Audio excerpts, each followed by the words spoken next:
So, you love fantasy novels as much as I do? Well, here's a book that is perfect for you. Jonathan and the Time of Prophecy. Have you heard about it? There's this guy, a budding private dick, who's as classy as you know who. Anyway, he teams up with this kid named Alice. She reminds me of my can't get rid of younger sister. And they're on the hunt for millions of dollars stolen from the bank. But that's not the end, because the guy who's behind it all is an evil emperor from the world of imagination, Magdulf. This Magdulf jerk is close to gaining full control over that world plus our own real world. So, Alice and Jonathan, with their friends from the world of imagination, Prince Philip and Cindy, gotta go through a portal to that world to fight an out with Magdulf. And that's a very dangerous mission, because the villain is the baddest guy you ever meet. Magdulf is heartless, cruel, and a genius. Anyway, I'll just read you this bit and you'll catch on fast. Me, personally, I've loved reading every chapter of this novel, and I'm sure you love it too, just as much as Lord of the Ring or Harry Potter.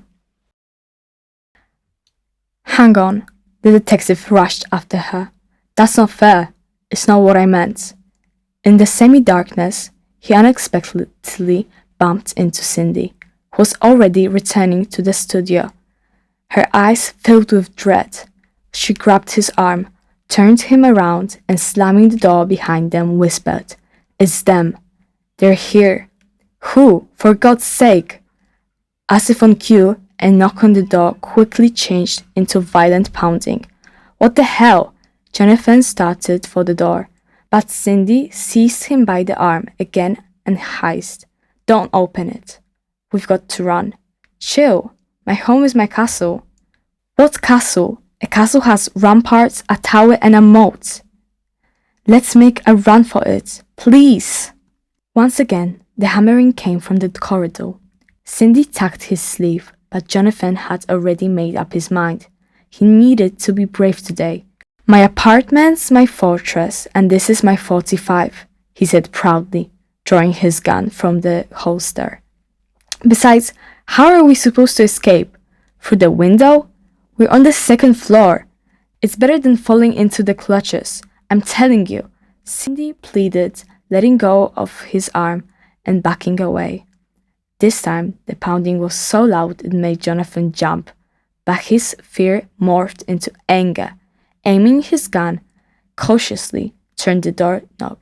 A crash rang out, the door flung open under someone's sizable weight, revealing a metal helmet, visor and plume of peacock's feathers. Silver encrusted armor shone from under the half-open cloak. The detective rushed to slam the door and pushed his back against it. "It's that same weirdo," he shouted, but didn't manage to finish because the door was swung open. The knight stumbled in. The sword was leveled right before JJ's eyes. And behind it, the horseman's enraged visage. Retreating 2 steps, Jonathan raised both hands. "I surrender. Let's talk." The knight called out loudly, "Cinderella!"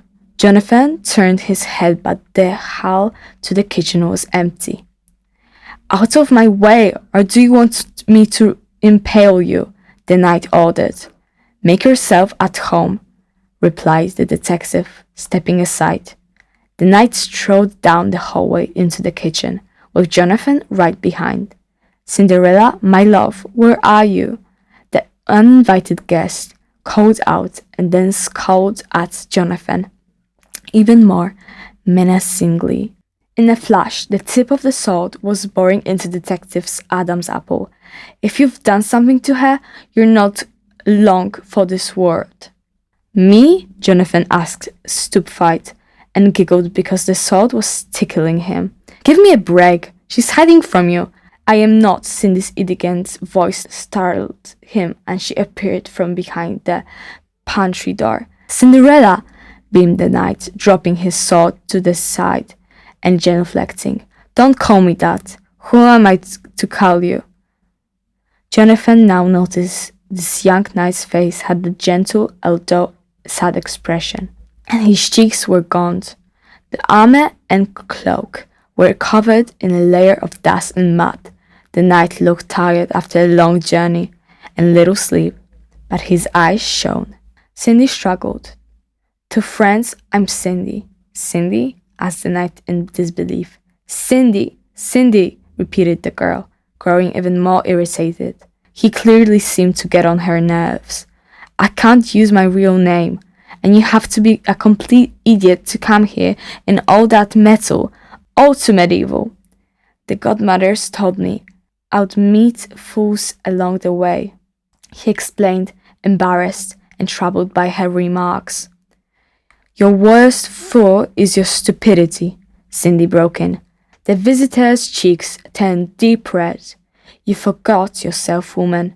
You speaking to royal blood." "Perhaps you're a prince back home," Cindy shot back.